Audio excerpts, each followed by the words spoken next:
way before there was a kettle. I've been lifting weights.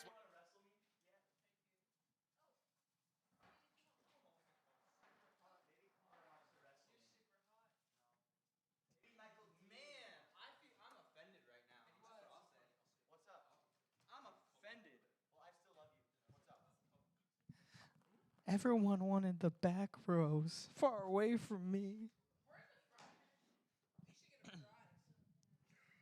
Kason, I still haven't let you out of the corner yet. Yeah. Bye, Casey. I'm the only one.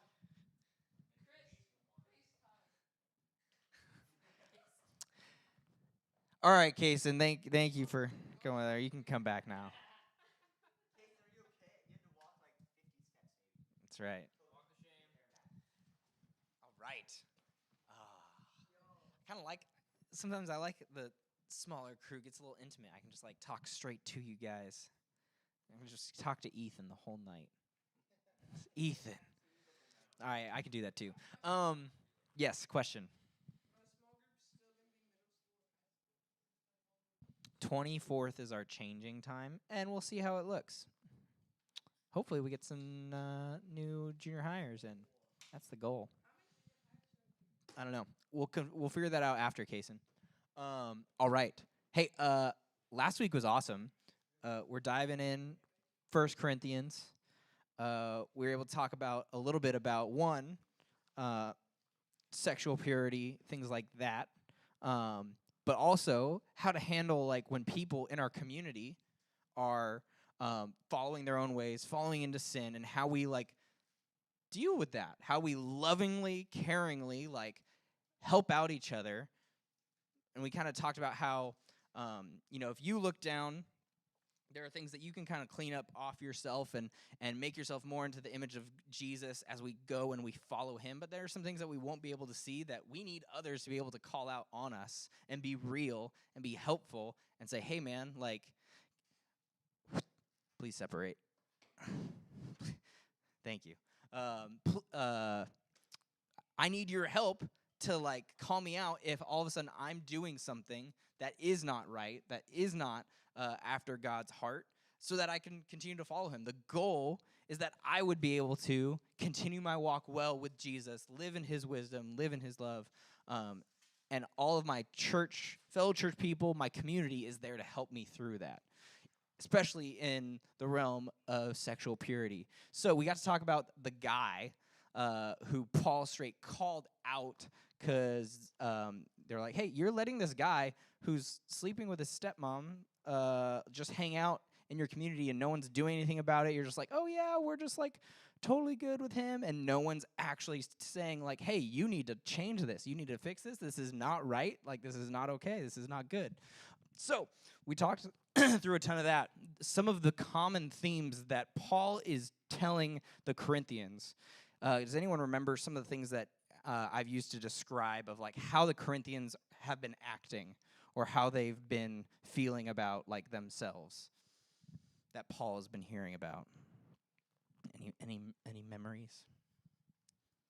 They've been pretty arrogant.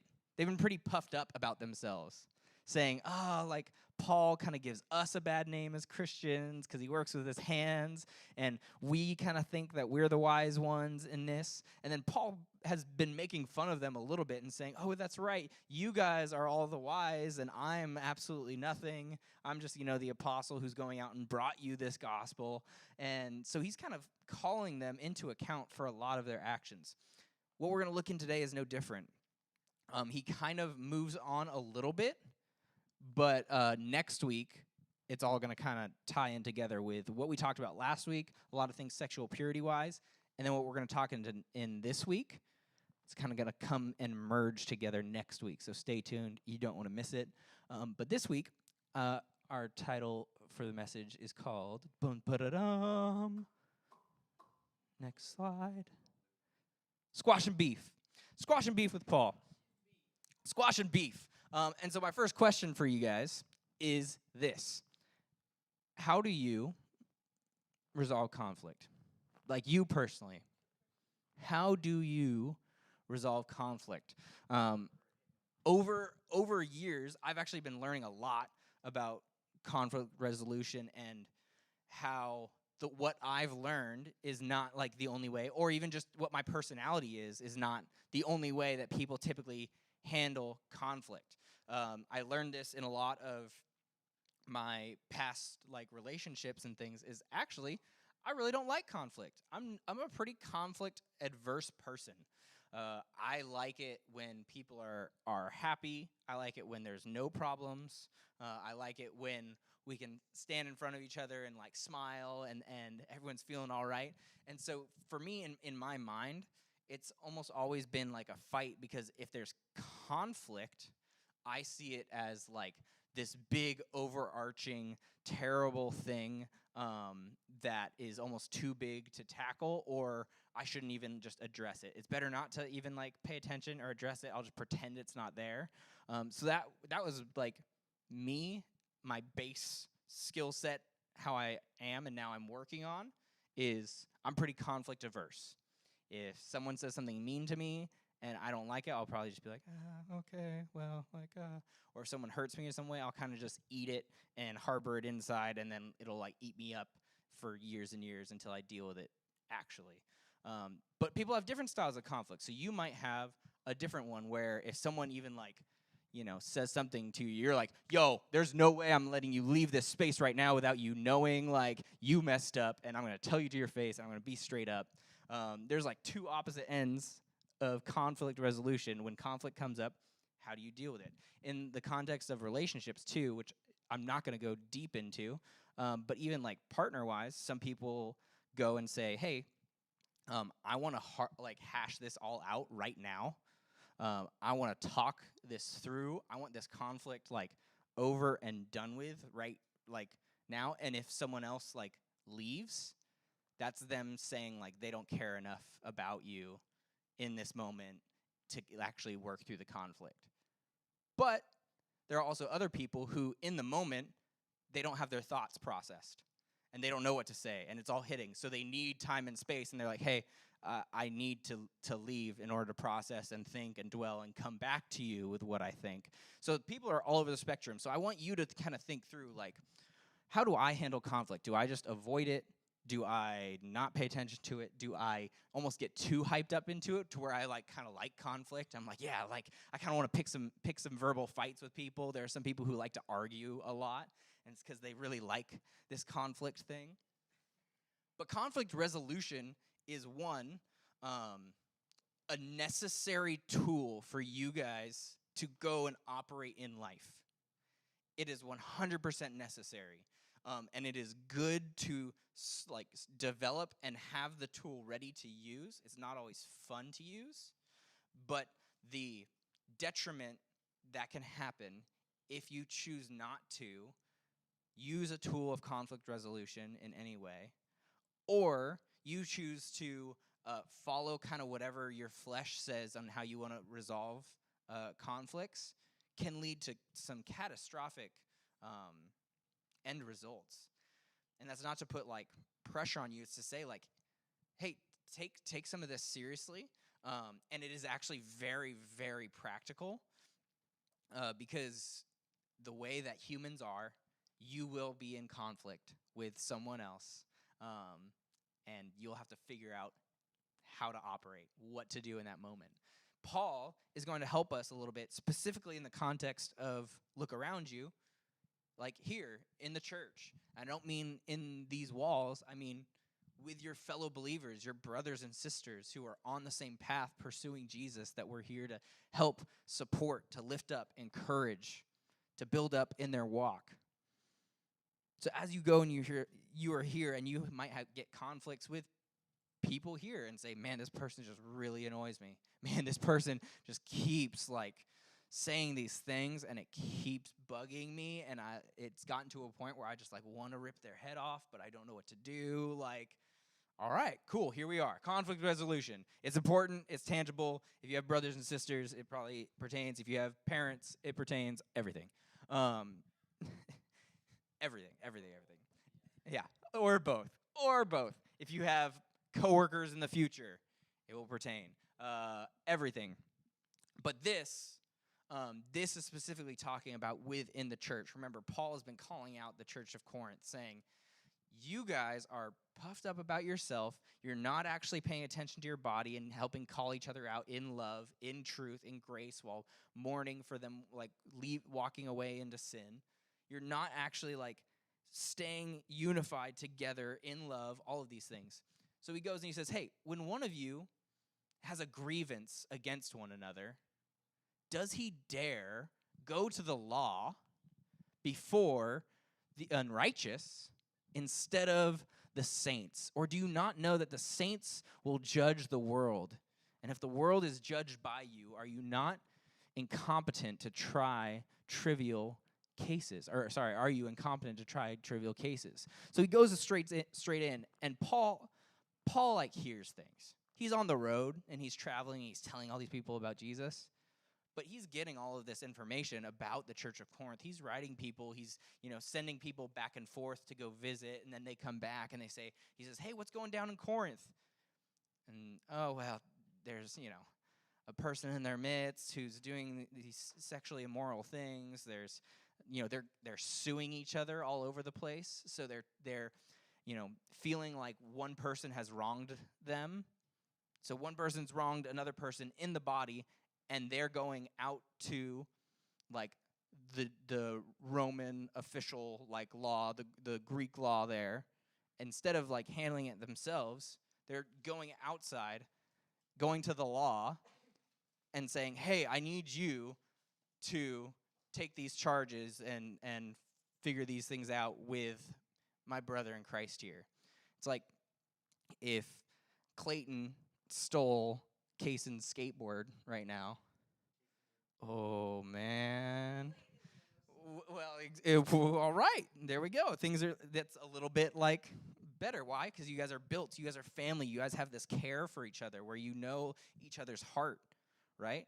So how weird would it be if Clayton stole your skateboard and all of a sudden, like, the next day, Kaysen's like, hey, like, we're going to court. I'm going to have a judge make you give me that money back right now because you wronged me, which you did. You stole a skateboard, dude. Like, you're supposed to ask. You can't just take it. Right, but these things could have been handled in a decent way, in a way that's like, hey, if we're a family, if we're a church, if we're brothers and sisters who are there for each other, like, you should be able to handle these things internally without going to some, like, external force to go and force their hand to make you pay for all these things. And it was bad enough to where Paul included this in the letter saying, hey, why are you guys suing each other so much? Why are you guys going to the main legislator area thing or the judicial and having them rule on all of your cases and making them pay different amounts and all this stuff? Like, what are you doing? Do you not? And then he goes and says, you guys are definitely capable of figuring this out. Like, you're not going to some judge because you're like, oh, I don't know how to handle this case. Like, if you guys came to me and said, hey man, Clayton gave me my skateboard and I want it back, but he's holding on to it and I don't know why, I could probably pretty easily make a decision as to, like, what to enforce upon them, right? It's like, okay, Clayton, give him back his skateboard. Like, do it. It's not that hard of a decision. I can figure this out. We can figure this out. So it's not because, like, the church couldn't figure it out. You're just going for no reason and having someone else insert their authority in there. It's pretty cool. He goes and he talks about this elevated position that humanity has in relationship with God. Think about this real quick, guys. Stay with me. He goes and says, and if the world is to be judged by, do you not know that the saints will judge the world? And if the world is to be judged by you, are you incompetent to try trivial cases? Do you know that we are to judge angels? How much more, then, matters pertaining to this life? We have this cool role, because, guys, don't forget, like, this idea that, and reality that we are, like, eternal. Crazy to think about. It's nothing that we can puff ourselves up about. But Jesus promised us eternal life with him. We get to be with Jesus for eternity. That's a sweet relationship. And it's a completely different relationship than even the angels like have. These other, created beings, completely different. So Paul is even talking about, hey, we are going to have this awesome eternal purpose living with Jesus, that we're going to be with Jesus as he oversees everything. We'll have our hand in some of that.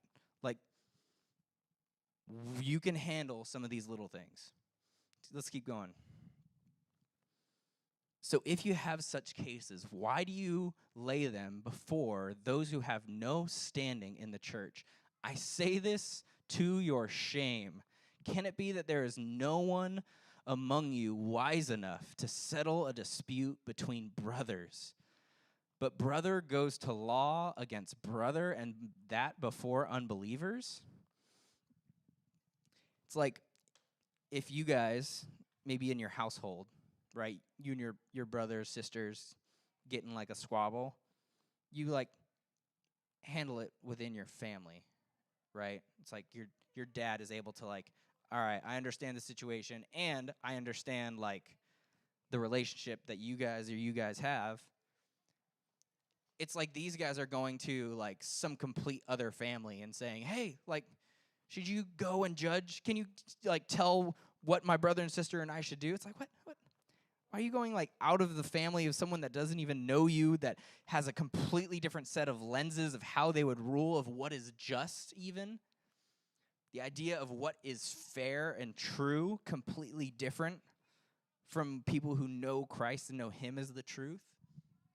Chris and I got to go to Corinth, like we've talked about before, and we got to see, it almost looked like a stage, but it was this built-up platform, right? And it was in the center of the town square. So you could see little structures, and on the signs it would say, okay, that's where the shops are, and that's where this is. So this was the busy, poppin' area of Corinth in the main street. And right in the center was this long, large stage. So it was about this high up off of the ground, higher so everyone can see it. And this is where public trials would be brought. So there was a time where Paul was brought in the book of Acts. He was brought while he was living in Corinth before them, because all the religious leaders there were getting frustrated with him and saying, oh, he's teaching stuff that we don't get or like. And the officials were like, yeah, we're not going to do anything about that. But it gets brought up on this stage in front of everyone. So not only is it someone outside of church who's making decisions, it's making a public spectacle of the dealings between believers. So now everyone else gets to watch. And it almost becomes this form of entertainment for people in the square. Oh, look, someone's on trial. We get to go watch this thing that's on this elevated stage in the middle of this market. And we get to go watch. And what are they seeing? They're seeing these Christians, these people who are professing and proclaiming Christ and the love that he gives, and saying, hey, come be a follower of Jesus. He gives us new life. And everyone's watching them air out their dirty laundry and air out how upset they are at each other, and having someone else deal with them. Think of that look. And as people who are going and trying to see and may have their hearts towards open towards Jesus, and then they see the operating of Christians between each other is, man, I just want to sue you. Man, I just want the highest importance is, you violated my rights, and I need to get what I deserve out of it, and I'll take you to court, and I'll sue you, and I'll run you out in front of everyone to see it, because that is worth more to me than treating my brother with kindness and actually taking it to someone who can handle it internally. That's the portrait that's being painted here. So to have lawsuits at all with one another is already an L for you. It's already a defeat. Big L's. Why not? This is the challenge, guys. Feel this in your heart for a second. Why not rather suffer wrong? Why not rather be defrauded. Paul is saying in this moment, it might be more important. It might be the better act of saying, hey, I want to treat you in close relationship, people that I care about. I want to treat you so well that even though like you came and stole from me and you took my stuff and you wronged me, you broke some of my property. He's saying in this moment, it would be better to suffer that and just say, man, that's messed up. Honestly, I'll go and take it to, church and say, hey, I really needed that. I need to resolve this somehow.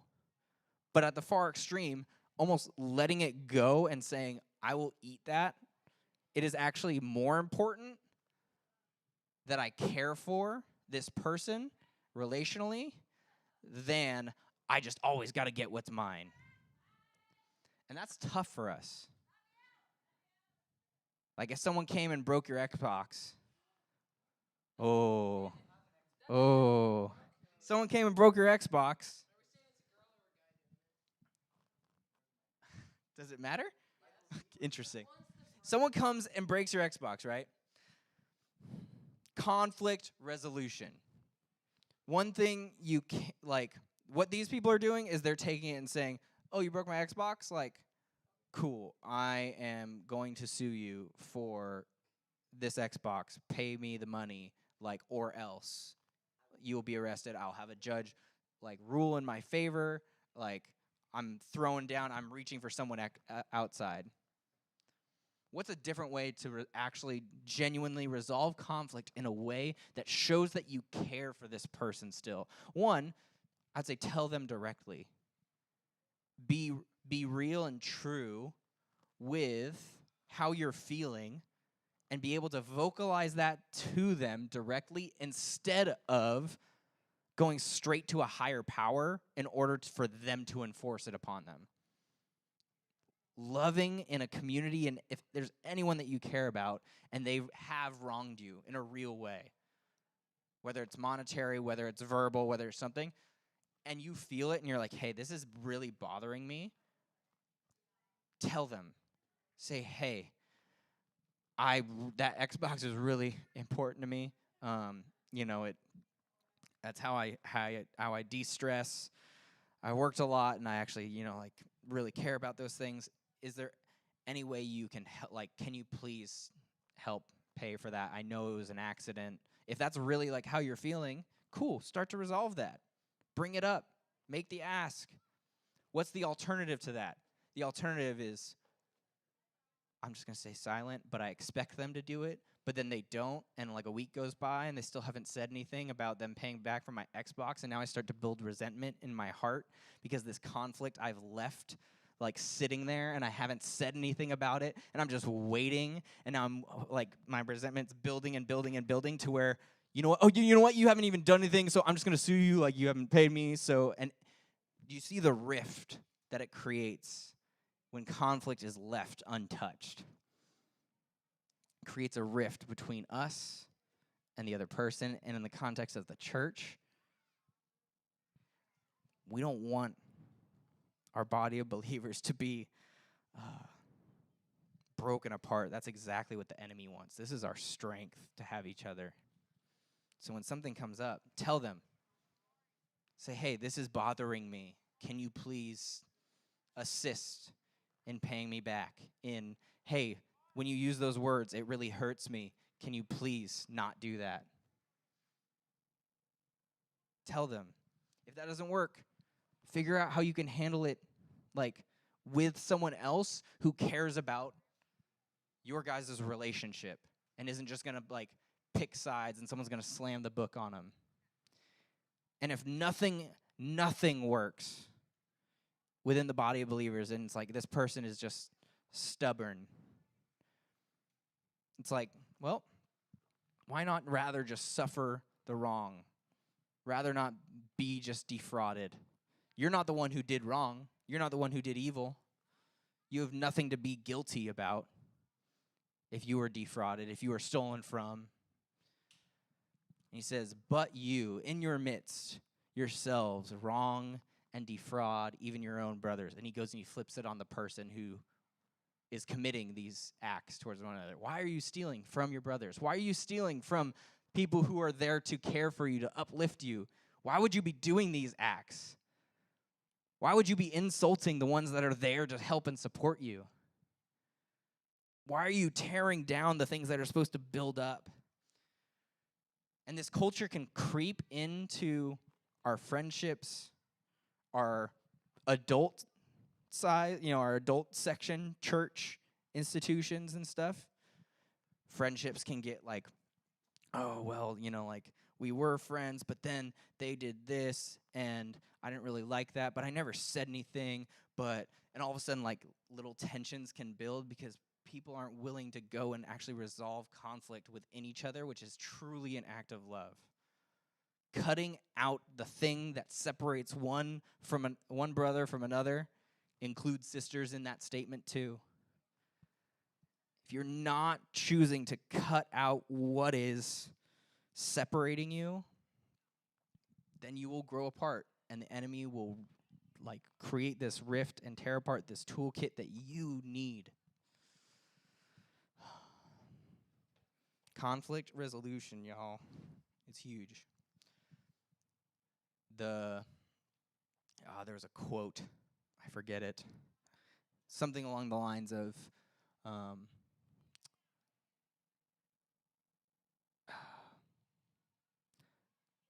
addressing conflict is scary. It's terrifying. You don't know how it's going to go, and it's not comfortable. But it is less scary than what it grows into tomorrow. Because if it just sits, it will grow.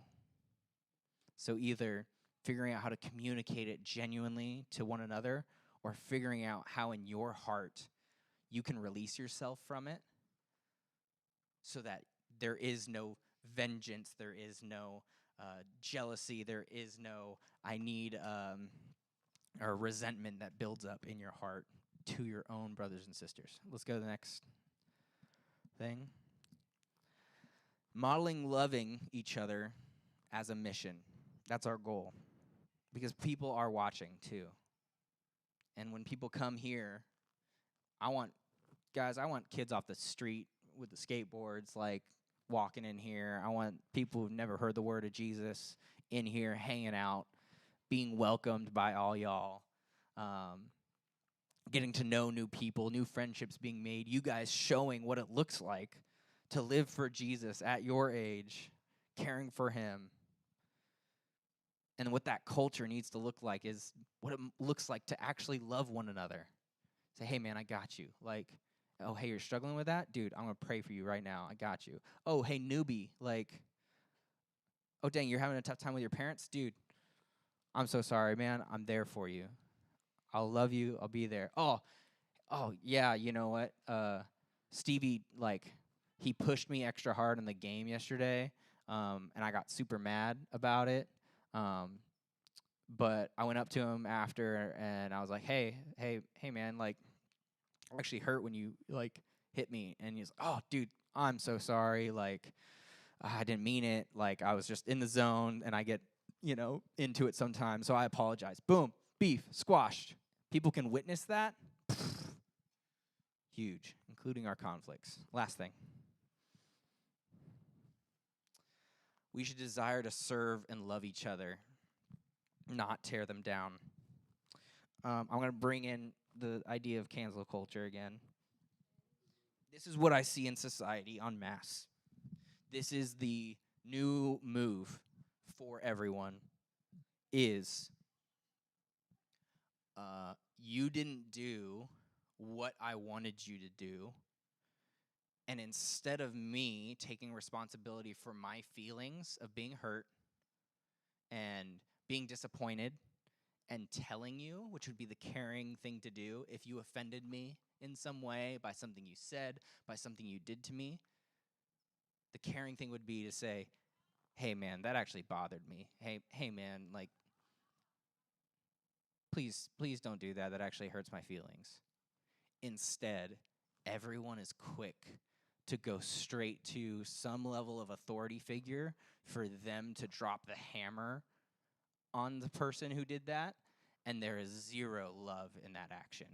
It's, oh, you've done this to me. I'm not even going to give you the chance to know that you've harmed me and give you a chance to reconcile with me, give a chance to still like maintain friendship and care. No, it's, you've hurt me, you're done, and I'm going to get someone else who has greater authority to stomp their foot on you, whether that's an actual authority figure, a teacher, the quick, like, you do something accidentally, and they just go, teacher, like this, and now you've got to go to the office, and it's like, oh, dude, now we're not cool. Like, I don't want to talk to you ever again. You literally just called the teacher on me, like, instead of saying, please stop, that's annoying. It's brutal. I'm going to get, 1 million Twitter people to do it for me instead of one powerful person. I'm going to put it out there and say, we all need to cancel this person because I'm hurt by this person that I've never met before in my life. It's brutal.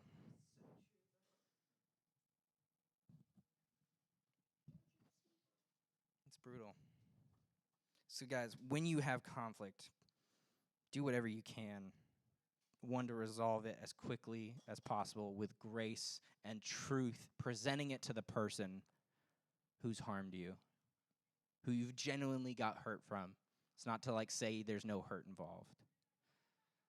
But resist the temptation to just say, oh, I'm just going to go jump straight to someone so that they slam it down on you, and now a rift is created between you and someone, especially someone in the body of Christ. It's tough. It's tough. We did get some high schoolers. Technically, we're all in high school. I might change it up for small groups a little bit today, just because we're a little bit smaller.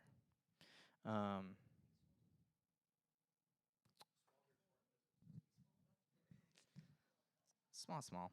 I'm going to open it up for any questions that you guys have on last week or this week.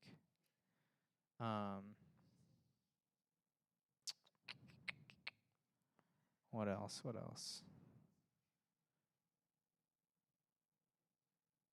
And then I'm going to ask this. For unified small group a little bit. Who do you feel like you have the most conflict with? I'm okay with that question, actually. Let's do in general, and then let's do here. But here's the deal. Here's the deal with here. This is to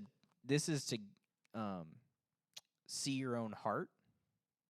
This is not to like lay down and bash.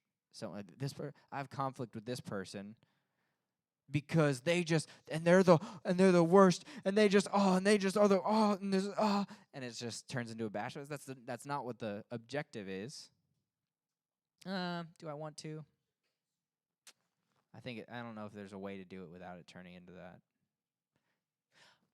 I'll say this. Ask that question to yourself. I don't need an answer. That's what I'll say.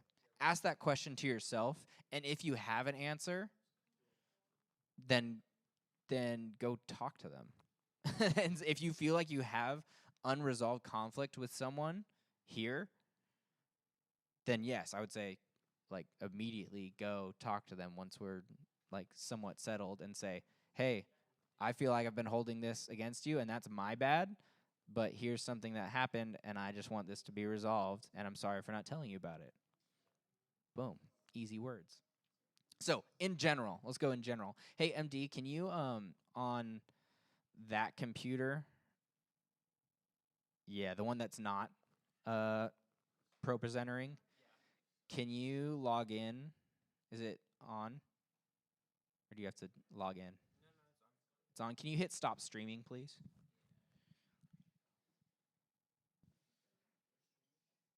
Streaming on YouTube, baby.